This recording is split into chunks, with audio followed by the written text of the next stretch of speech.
Morning class हम लोग 11 commerce व्यवसाय अध्ययन का अध्याय 2 व्यवसायिक संगठन का स्वरूप पढ़ रहे थे, जिसमें हमारा तीसरा क्लास आज है। 2 क्लास हो चुका था जिसमें एकाकी व्यापार चल रहा था। आज हमारा एकाकी व्यापार का 3rd क्लास है ना, अध्याय 2 का एकाकी व्यापार जिसका 3rd क्लास है, जिसमें मैं बोला था एकाकी व्यापार का सामाजिक महत्व, इसके बारे में चर्चा करेंगे। तो सबसे पहले बोलता है एकाकी व्यापार का सामाजिक महत्व, जिसमें सबसे पहले आता है व्यवसाय का विकेंद्रीकरण।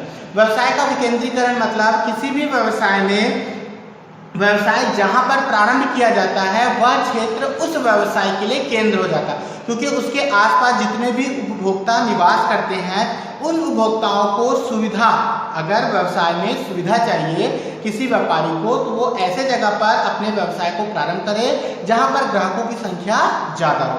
बोलता है व्यवसाय संगठन का व्यापार का छोटा स्वरूप होने से ऐसे व्यापार जहां प्रारंभ किए जाते हैं, व्यापार एक स्थान पर केंद्रित ना होकर संपूर्ण समाज में फैले रहते हैं, जिससे आर्थिक असमानताएं होती है। जबकि व्यवसाय में विकेंद्रीकरण व्यवसाय के लाभ सामाजिक कुछ पूंजीपतियों तक ही सीमित हो जाती है। दूसरा बोलता है रोजगार के सुअवसर।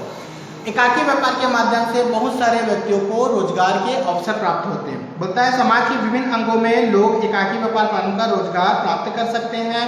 समाज के इस व्यवसाय में समाज के प्रत्येक क्षेत्र में रोजगार उपलब्ध हो जाता है। साथ ही एकाकी व्यापार में लगाए जाने वाले नौकर स्थानीय स्तर पर रोजगार को अच्छे अवसर उपलब्ध कराते हैं। आप लोग देखो, आपके घर के आसपास की दुकान में जो वर्कर काम करते हैं वो वहीं के स्थानीय लोग होते हैं, अर्थात स्थानीय लोगों को वहां पर क्या हो जाता है, रोजगार प्राप्त हो जाता है। तीसरा बोलता है उपभोक्ताओं की समस्या का निदान। आपके घर के आसपास जो दुकानें होती है, आप जहाँ से सामान लेते हो वह सामान वाला या उस दुकान वाला आपकी हर एक चीज, आपकी हर एक समस्या का समाधान करता है। भैया मेरे को ये सामान चाहिए, वो आपको वो सामान ला के देगा। भैया आज ये सामान चाहिए, वो सामान, मतलब आपकी रुचि, आपके फैशन के अनुसार, आपकी जरूरत के अनुसार आपको क्या करता है, सामान का विक्रय करता है। उसी को बोलता है उपभोक्ताओं की समस्या का निदान। एकल व्यापारी प्रायः उसी क्षेत्र का होता है जहां उपभोक्ता होते हैं तथा इसका आपस में अच्छा संबंध होने से उपभोक्ताओं की विभिन्न समस्याओं का समाधान एकल व्यापारी कर देते हैं। जैसे माल उधार देना, बहुत लोग उधार माल खरीदते हैं, वस्तु उपयोग करने का ढंग बताना, कभी कभी आर्थिक मदद भी करना, ये सब एकाकी व्यापार समाज के प्रति ये सब महत्व देता है। उसके बाद वस्तु की प्राप्ति सुगम। आपको जिस समय वस्तु चाहिए उस समय सरलता से आपको क्या हो जाती है, वस्तुएं प्राप्त हो जाती है। एकाकी व्यापार में वस्तुओं को सुगमता से उपभोक्ता तक वस्तुएं प्रदान करता है। उसके बाद अगला होता है व्यापारी को लाभ। आप देखोगे आसपास जितने भी लोग होते हैं जहाँ पर एकाकी व्यापार होता है या एकाकी व्यापार निवास करते हैं, अपना व्यापार करते हैं, वहाँ पर आसपास के क्षेत्र में जितने भी लोग उपभोक्ता होते हैं उन उपभोक्ताओं के माध्यम से व्यक्तिगत संपर्क बना लेता है, उनकी आर्थिक मदद करता है, रुचि और फैशन का भी उनको क्या कराता है, अवगत कराता है, नई नई चीज़ों से अवगत कराता है, जिससे व्यापारी को क्या होता है, लाभ होता है। अगला बोलता है अन्य महत्व। अन्य महत्व में पहला पॉइंट बोलता है एकाकी व्यापार समाज के साधनों समाज के हित में अधिक से अधिक उपयोग करता है। उपभोक्ताओं की प्रत्यक्ष सेवा का अधिकतम संतुष्टि प्राप्त की जाती है। अगला पॉइंट बोलता है इसमें मध्यस्थों को दूर किया जाता है। जैसे एकाकी व्यापार का सबसे अच्छा स्वरूप है, आप लोग सुने होंगे, ऑनलाइन व्यापार करना, ऑनलाइन बिजनेस। हम लोग क्या करते हैं आजकल, अमेजॉन हो गया, होम शॉप 18 हो गया, इसके माध्यम से हम लोग क्या करते हैं, व्यापार करते हैं। सामान देखे, अपनी रुचि, अपनी फैशन, अपनी आवश्यकताओं की वस्तुओं को ऑर्डर कर देते हैं, सामान हमारा घर पहुंच जाता है। क्या बीच में कोई मध्यस्थ होता है, बीच में कोई दलाल होता है? दलाल से मतलब है मध्यस्थ, जो बीच में आपको सामान वहां से आपके तक पहुंचाते हैं। बीच में मध्यस्थ कोई होता नहीं होता, केवल सामान लाने का काम होता है। तो इन मध्यस्थों को दूर करने का सबसे सुगम व अच्छा तरीका एकाकी व्यापार है।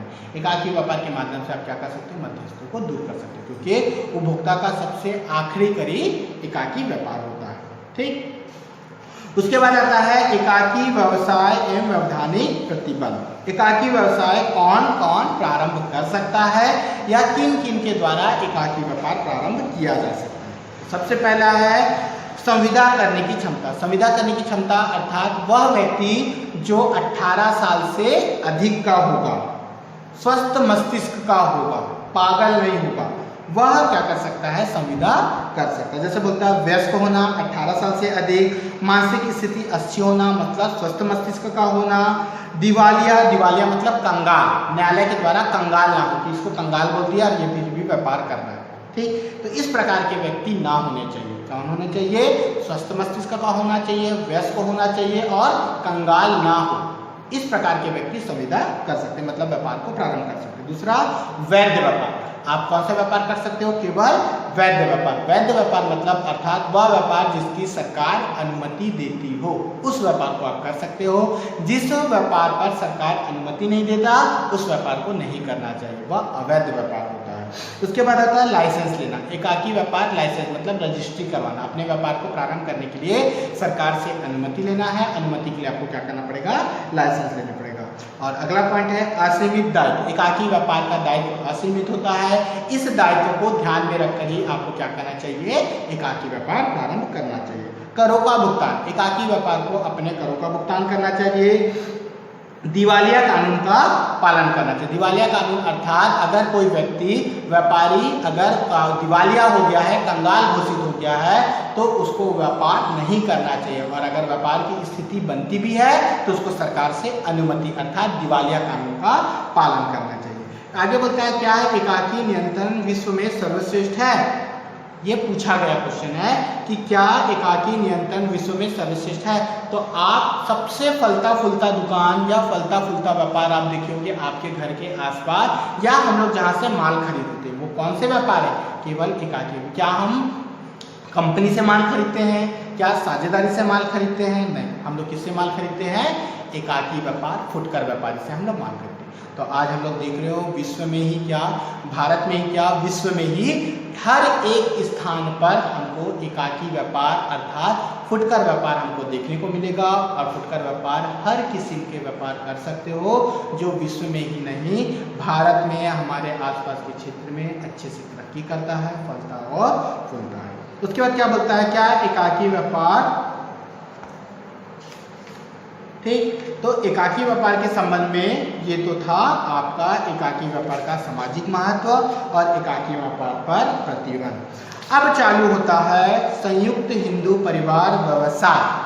संयुक्त हिंदू परिवार व्यवसाय नाम से स्पष्ट है, संयुक्त हिंदू परिवार, संयुक्त मतलब मिला हुआ, हिंदू परिवार व्यवसाय, जिसको हम लोग ऑर्डिनरी भाषा या सामान्य लैंग्वेज बोलते हैं घर का बिजनेस।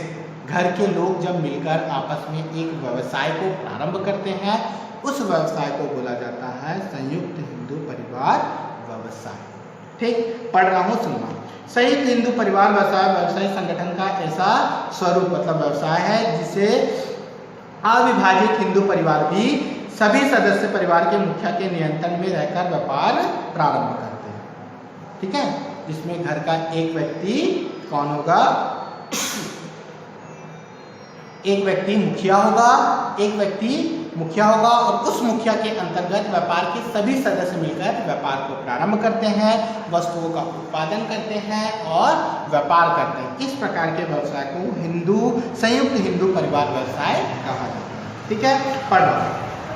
अर्थ, भारत में व्यवसाय संगठन का पृथक व्यवसायिक स्वरूप संयुक्त हिंदू परिवार व्यवसाय अत्यधिक प्राचीन संगठन है, जिसमें एक हिंदू परिवार में समस्त सदस्य उस परिवार के नियंत्रण में रहकर व्यवसाय करते हैं। अन्य शब्दों में जब हम हिंदू परिवार के सभी सदस्य मिलकर परिवार के मुखिया कर्ता के नियंत्रण में कोई व्यवसाय या कारोबार चलाते हैं तो ऐसे व्यवसाय को संयुक्त हिंदू परिवार व्यवसाय कहते हैं, ठीक है। तो जब एक मुखिया के अंतर्गत हिंदू परिवार व्यवसाय आपस में जब मिलकर परिवार के सभी सदस्यों के माध्यम से चलाया जाता है तो ऐसे व्यवसाय को बोला जाता है संयुक्त हिंदू परिवार व्यवसाय। अब हमारा नेक्स्ट टॉपिक है संयुक्त हिंदू परिवार व्यवसाय की विशेषता। इसको हम लोग नेक्स्ट क्लास में